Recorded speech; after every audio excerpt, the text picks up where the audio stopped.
আসসালামু আলাইকুম এভরিওয়ান। আমি তানজিলা বলছিলাম কুমিল্লা থেকে। আমি আজকে প্রথমবারের মতো ব্লগ করছি। আমি ঘুম থেকে উঠেই প্রথমেই আমার রুমটা গুছিয়ে নিচ্ছি। বিছানাটা ভালো করে গুছিয়ে নিব। তারপর আমি বিছানা গোছা শেষে আমি আমার কম্বলগুলো ঠিকঠাক করে বিছানায় রেখে তারপরে আমি আমার রুমটাকে একটু ঝাড়ু দিয়ে দিব। ঘরটাকে তারপরে আমি আমার বাসার সদস্য, এগুলো আমার বাসার একটা সদস্য, তাদেরকে খাবার দিয়ে দিব। সকালবেলায় ঘুম থেকে উঠি আগে তাদেরকে খাবার দিই। আমার তাদের সাথে সময় কাটাতে খুবই ভালো লাগে। দেখুন কত সুন্দর দুষ্টুমি করছে ওরা। তারপরে মহিলাদের প্রতিদিনের যে কাজ আমি সেগুলো করে নিচ্ছি। ঘুম থেকে উঠে হাঁড়ি পাতিলগুলো ধুয়ে নিচ্ছি, ভালোভাবে ধুয়ে নিব।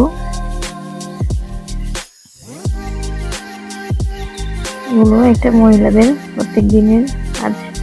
আমি এখন রুটির জন্য পানি বসিয়ে দিব। তারপর আমি দিয়ে দিব পরিমাণ মতো আটা। আমার বাসায় 4 জন সদস্য, আমি ওই পরিমাণে আটা দিয়ে দিয়েছি। এখন আমি একটা পেয়ারা কেটে নিচ্ছি আমার পাখিদের জন্য।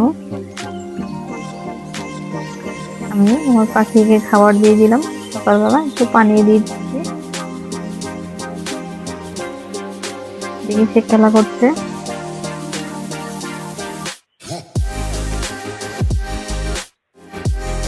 এটা আমার রুম থেকে বাইরের দৃশ্য। আমার আটাটা হয়ে গেছে, এখন আটাটা ছেড়ে নিব আমি। আটা যত ভালো ছেনা হয় আপনার রুটিটা ততই সুন্দর হয়। আমি আটাটা ভালো করে ছেড়ে নিচ্ছি। এখন আমি রুটি বেলে নিব।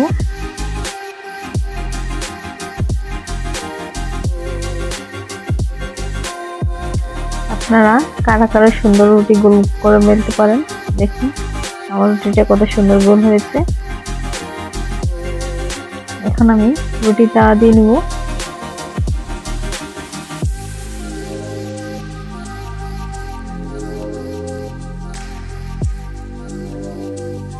রুটি ফুলা দেখতে আমার খুবই ভালো লাগে।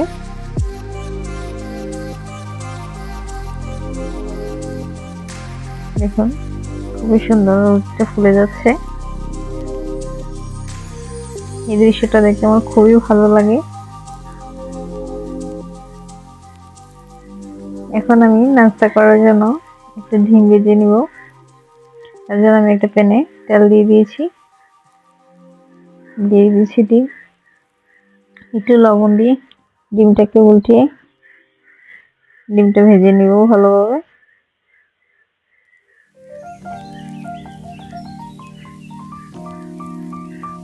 ডিমটা হয়ে গেছে, এখন আমি সকালের নাস্তাটা সেরে নিব।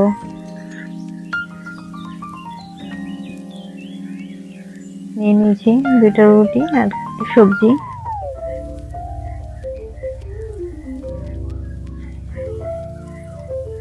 আমি নাস্তা শেষ করে দুপুরের রান্নার আয়োজন শুরু করে দিব। এখানে আমার শাশুড়ি মা কিছু কচু বলে এটাকে, এটা কেটে ভাপ দেওয়ার জন্য চুলায় বসিয়ে দিয়েছি। অপর দিকে আমি মাছ ভিজিয়ে নিচ্ছি। এখানে আমি শাক ভাজার জন্য কিছু রসুন কেটে নিব।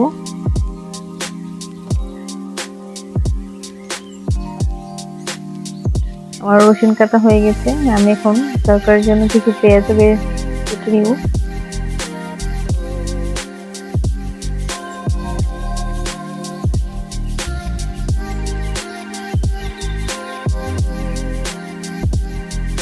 আমার পেঁয়াজ কাটা হয়ে গেছে, এখন আমি মাছ ভাজার জন্য মাছ নিয়ে কিছু হলুদ আর লবণ দিয়ে মাছগুলো ভেজে নিব। তো কড়াই তেল দিয়ে মাছগুলো ভেজে নিচ্ছি। মাছগুলোকে উল্টে পাল্টে ভালোভাবে ভেজে নিব। শাক ভাজির জন্য আমার একটা বড় বোন শাকগুলো কেটে দিচ্ছে। এখানে আমি তরকারিটা বসিয়ে দিব। দিয়ে দিচ্ছি মাছ ভাজার তেলের মধ্যে কিছু পেঁয়াজ কুচি।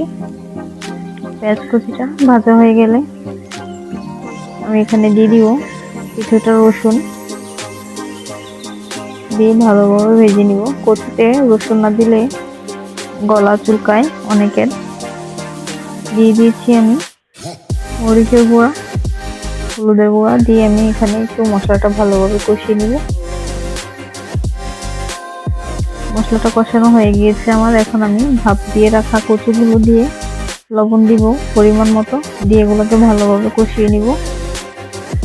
এখন আমি আরেকটা কড়াইতে রসুন কুচি দিয়ে তেল দিয়ে ভালোভাবে ভেজে নিব। লাল লাল হয়ে আসার পরে আমি শাকগুলো দিয়ে দিয়েছি কেটে রাখা।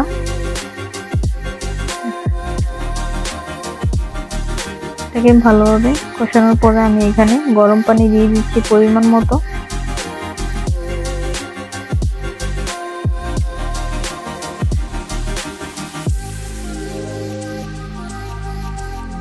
এখন আমি মাছগুলো দিয়ে তরকারিটা হয়ে আসার অপেক্ষা করব।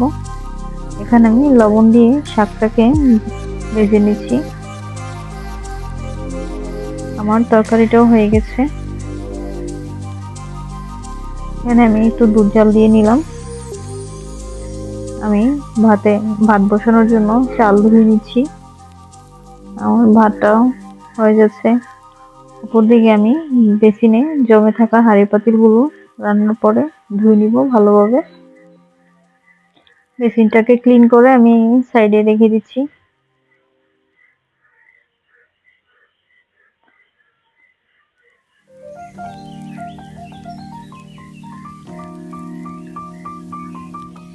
আমি সবকিছু শেষ করে এখন দুপুরের খাবারের জন্য কিছু শসা কেটে নিব। শসা আর লেবু কেটে নিব খাওয়ার জন্য।